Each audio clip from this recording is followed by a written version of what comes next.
اللهم صل على محمد وآل محمد إلهي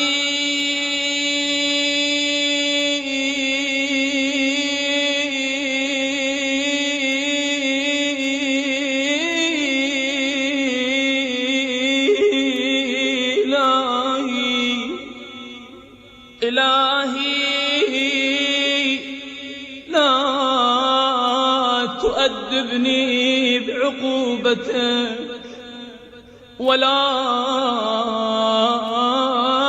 تمكر بي في حيلتك من أين لي الخير يا رب ولا يوجد إلا من. ناظرین السلام علیکم. اعوذ باللہ من الشیطان اللعین الرجیم. بسم اللہ الرحمن الرحیم. الحمدللہ رب العالمین والصلاة والسلام علی سید خیر خلقہ اجمعین وعلی اہل بیتہ الاطیبین الاطہرین. اما بعد، قال الحکیم فی کتاب العظیم ادعونی استجب لکم. پیغام سحر کے عنوان سے ماہ مبارک کی ان عظیم راتوں میں ہم امام سجاد کی عظیم دعائے ابو حمزہ صومالی میں بیان کیے گئے مطالب کو پیش کر رہے ہیں. ظاہر سی بات ہے کہ اگر مبارک مہینے کی عظیم راتیں اور اس میں عظیم اوقات جو سحر کا وقت ہے، اس میں کوئی پیغام جو انسانیت کو بیدار کر سکتا ہے، وہ انسان جو خواب غفلت میں سو رہے ہیں، اگر کوئی سحر انہیں بیدار کر سکتی ہے تو وہ سحر ہے، سحر ماہ رمضان. اور اگر کوئی پیغام انہیں بیدار کر سکتا ہے تو وہ پیغام ہے معصوم کے دیے ہوئے پیغام. وہ پیغام ہے دعائے ابو حمزہ صومالی میں بیان کیے ہوئے پیغام. لہذا پیغام سحر کے عنوان سے ہم انہی پیغام کو پیش کر رہے ہیں. تو ناظرین، ہم نے اس سے پہلے کے ایپیسوڈ میں جو بات کی تھی، گفتگو کی تھی کہ پروردگار کی تعریف امام سجاد کہہ رہے ہیں کہ پروردگار ہم لوگوں سے محبت کرتا ہے، اپنے بندوں سے محبت کرتا ہے، جبکہ وہ غنی اور بے نیاز ہے. اس لیے کہ دنیا میں جو بھی محبت ہے وہ اس کا بدلہ چاہتی ہے، اس کی جزا چاہتی ہے، اس کا عوض چاہتی ہے، چاہے جتنا کم عوض ہو. اب جو جتنا زیادہ قریب ہوگا وہ اتنا کم عوض چاہے گا. لیکن پروردگار جو ہم سے محبت کرتا ہے، پروردگار جو ہم سے الفت رکھتا ہے، پروردگار جو ہم پر مہربانی کرتا ہے، تو وہ مجھ سے بے نیاز ہے. اسے کسی چیز کی ضرورت نہیں ہے. ہر ایک ضرورت مند ہے. لہذا جو بھی وہ ضرورت، کبھی انسان اپنے لیے محبت کرتا ہے، وہ محتاج ہے جب تک وہ محبت نہیں کرے گا. بعض لوگوں کا مزاج ایسا ہوتا ہے کہ وہ لوگوں پر نرمی کرتے ہیں. جناب ابراہیم کے سلسلے ملتا ہے کہ وہ اس وقت تک کھانا نہیں کھاتے تھے جب تک کوئی مہمان نہ آ جائے. تو اب بغیر مہمان کے کھانا نہیں کھاتے تھے، تو یہ ان کی ضرورت ہوئی. لیکن پروردگار بے نیاز ہے، وہ صمد ہے، وہ نیاز مند نہیں کسی کا. اسی لیے امام سجاد نے کہا کہ تمام تعریف اس پروردگار کی جو ہم سے محبت کرتا ہے جبکہ ہم سے بے نیاز ہے. اور اس کے بعد امام سجاد نے بیان کیا کہ الحمدللہ الذی یعلم انی حتی کانی لا ذنب لی. عظیم فقرہ ہے میرے نوجوانوں. جو لوگ میرے اس پروگرام کو دیکھ رہے ہیں، ذرا غور کرو. میرے دوستوں، میرے بھائیوں، میری بہنوں، میری ماؤں، ذرا سوچو امام سجاد نے اس میں کیا بیان کرنا چاہا ہے. امام سجاد کہہ رہے ہیں کہ تعریف تو صرف اللہ کے لیے ہے جو برداشت کرتا ہے، حلم سے کام لیتا ہے. ایسا لگتا ہے کہ جیسے ہم نے کوئی گناہ نہ کیا ہے.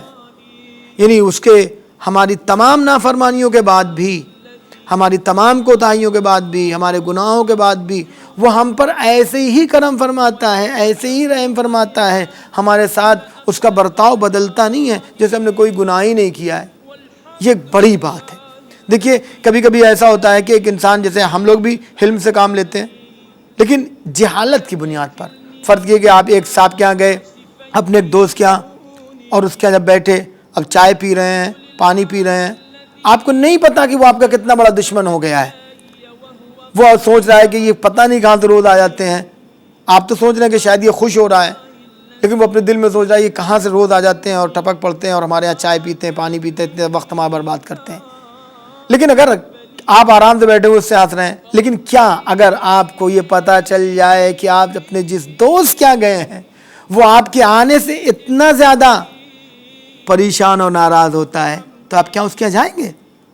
یہ فرض کیجئے کہ آپ کسی کے یہاں پہنچے اور آپ جانتے ہیں کہ وہ بہت ہی خراب انسان ہے، آپ اس سے نفرت کرتے ہیں، لیکن آپ پہنچے اپنے کسی کام کی بنیاد پر، اب وہ یہ سوچتا ہے کہ یہ میرے یہاں آئے ہیں بیچارے، میں ان کے یہاں نہیں پہنچ سکا، اور وہ آپ کا احترام کرتا ہے، آپ کے لیے مہمان نوازی آپ کی کرتا ہے، آپ کو مختلف چیزیں پیش کرتا ہے، کیونکہ وہ نہیں جانتا کہ آپ کے دل میں اس کے خلاف کیا باتیں گزر رہی ہیں، آپ اس کے خلاف پروپیگنڈا کرنے گئے ہیں، آپ اس کے خلاف پروگرام بنا رہے ہیں، آپ اس کے دشمنی اپنے دل میں رکھے ہوئے ہیں، وہ آپ کا احترام کرتا ہے۔ کیوں احترام کرتا ہے؟ اس لیے وہ نہیں جانتا۔ تو جب کبھی کبھی انسان کسی کو برداشت کرتا ہے، اور آپس میں ایسا ہی ہوتا ہے، ایک دوست دوسرے کے دوست کے بارے میں کیسے کیسے خیالات رکھتا ہے، لیکن وہ نہیں جانتا، لہذا وہ برداشت کرتا ہے۔ آفس میں کام کرنے والے ایک دوسرے سے ملتے ہیں، لیکن وہ جانتے ہیں کہ نہیں جانتے، انہیں پتہ نہیں ہے کہ یہ ہمارے دل میں اپنے دل میں کیا رکھتا ہے میرے خلاف، لیکن آپس میں رنجشیں ہوتی ہیں، دشمنیاں ہوتی ہیں۔ بعض وقت ہمارا جو مالک ہوتا ہے وہ جانتا ہے کہ یہ بہت ہی خراب کام کرتا ہے، وہ ناراض ہوتا رہتا ہے، ہمیں نہیں پتہ، ہم اس کے لیے کام کرتے رہتے ہیں، چونکہ اس کو لوگ الگ سے اس کا کان بھر دیتے ہیں جس وجہ سے بھی، تو ہم حلم کرتے ہیں اس لیے کہ نہیں جانتے، لیکن پروردگار تو عالم الغیب والشہادہ۔ اسی لیے امام سجادی کا ایک جملہ ہے، شاید دوسری دعا افتتاح میں یا کسی اور دعا میں، کہ پروردگار، تمام تعریف اس پروردگار کے لیے ہیں جو جانتا ہے، الحمدللہ علی حلمہ بعد علمہ، جاننے کے بعد حلم کرتا ہے، برداشت کرتا ہے، یہ کمال ہے، ورنہ یوں تو سبھی ایک دوسرے کو برداشت کرتے ہیں۔ اسی بات کے امام سجاد کہتے ہیں کہ ایسے ہمارے ساتھ وہ برتاؤ کرتا ہے جیسے ہم نے کوئی گناہ کیا ہی نہیں ہے، جبکہ وہ تمام ہمارے گناہوں کو جانتا ہے۔ فربی احمد شیئن عندی، پس میرا پروردگار ہماری بہترین ستائش کا حقدار ہے، وحق بحمدی، اور وہ ہمارے تعریف و ستائش کا حقدار ہے۔ البتہ ہمیں یہ یہاں یاد رکھنا چاہیے کہ اس نے یہ توفیق دی ہے کہ ہم اس کی حمد و ستائش کر سکیں، ورنہ وہ ذات منزہ ہے، وہ ذات پاکیزہ ہے، ہمارا وجود آلودہ ہے، ہماری زبان گناہوں سے آلودہ ہے، ہماری فکریں آلودہ ہیں، ہم خود آلودہ ہیں، ہم گناہوں میں ملوث ہیں، لیکن اس کے بعد بھی اس نے اجازت دی ہے کہ تم اس کی تسبیح کرو۔ ذرا سوچو، ہم جب یہ کہتے ہیں کہ تعریف ہے اس پروردگار کے لیے جو رحمتوں والا ہے، جو منزہ ہے، جو پاک ہے، جبکہ ہم خود فرض کیجئے کہ ایک انسان ہے، اس کی کوئی تعریف کرنے لگے، ایک ایسا انسان جو پست ہے، جو چور ہے، جو بے ایمان ہے، فرض کیجئے کہ انسان بے ایمان ہے اور وہ آپ کی تعریف کرنے لگے کہ کیا ایمان ہے ان کا، کیسے ایماندار ہیں، تو کیا ہوگا اس کا اثر؟ اس کا اثر یہی تو پڑے گا کہ جو لوگ اس کی بے ایمانی کو جانتے ہیں وہ جانیں گے کہ جب یہ بے ایمان اس کے تعریف کر رہا ہے تو اس کا مطلب یہ بھی بے ایمان ہے، اس لیے کہ کہتے ہیں چور چور آپس میں بھائی ہوتے ہیں، تو یہ اس کا بھائی ہے اس کا مطلب۔ تو کبھی کبھی ایسا ہوتا ہے کہ ایک پس انسان اگر آپ کی تعریف کرتا ہے آپ اسے قبول نہیں کرتے، لیکن کیسا کریم ہے وہ پروردگار جو ہم جیسے گناہگار انسانوں کی تعریف کو بھی قبول کرتا ہے اور کہتا ہے کہ تم کہو سبحان ربی العظیم و بحمدہ، سبحان ربی الاعلی و بحمدہ، اور ہم اس کی تعریف کرتے ہیں۔ تو یہ اس نے ہمیں حق دیا ہے، یہ اس کا احسان ہے اگر اس کی تعریف کرتے ہیں، ورنہ ہم اس لائق نہیں ہیں کہ اس پاک ہستی کی، اس پاک ذات کی تعریف کر سکیں۔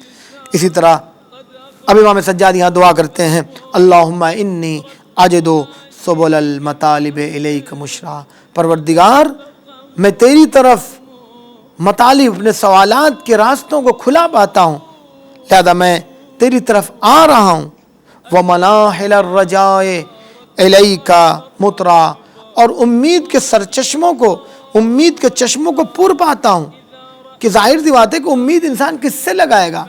امید کس سے کی جاتی ہے؟ امید اسی سے لگائی جاتی ہے جو امید پر کھرا اترے، جو ہماری امیدوں کو پورا کرے، جو ہماری آرزوؤں کو پورا کرے، جو ہماری امیدوں پر پانی نہ پھیر دے۔ لہذا امید کے چشمے پر ہیں پروردگار، لہذا میں تجھ سے امید کرتا ہوں، والاستعانۃ بفضلک، اور پروردگار میں اپنے اعمال سے تیری طرف مدد نہیں چاہتا ہوں بلکہ تیرے فضل سے، تیرے کرم سے، مجھے ضرورت ہے تیرے فضل کی، تو مجھ پر فضل فرما۔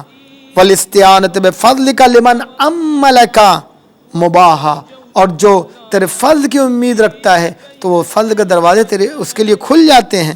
وابواب الدعاء الیک للصارخین مفتوحا، اور فریاد کرنے والوں کے لیے اور اس کو پکارنے والوں کے لیے، اسے بلانے والوں کے لیے دعا کے دروازے کھلے ہوئے ہیں۔ اور پروردگار وعالم انک للراجی بموضع اجابت، پروردگار میں جانتا ہوں کہ جو امید لگاتا ہے تجھ سے تو اس کی امیدوں کو پورا کرتا ہے۔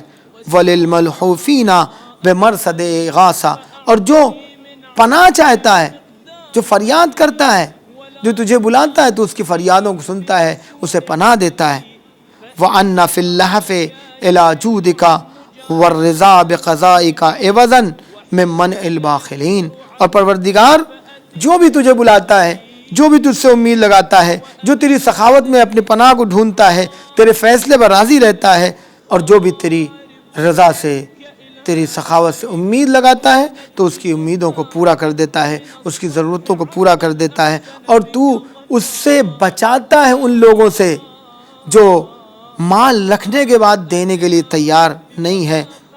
من منع الباخلین ومندوۃ اما فی اید المستاثرین، جو لوگوں کے پاس ہے لیکن دینا نہیں چاہتے تو اس سے بچاتا ہے۔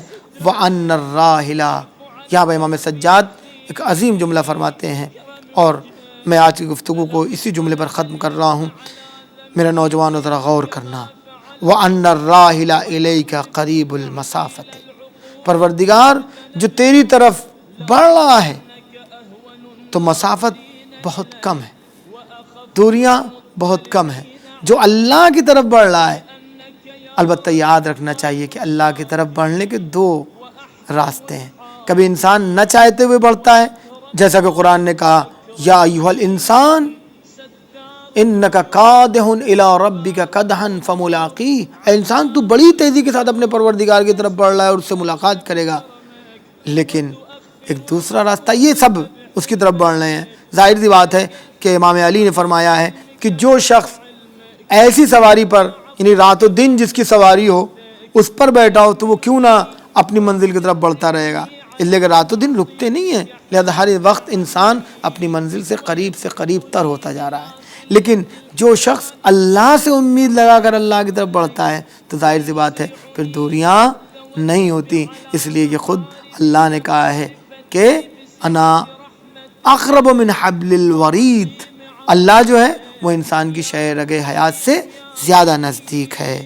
لہذا امام سجاد نے فرمایا ان الراحل الیک قریب المسافۃ وانک لا تحتجب عن خلقک الا ان تحجبهم الاعمال دونک۔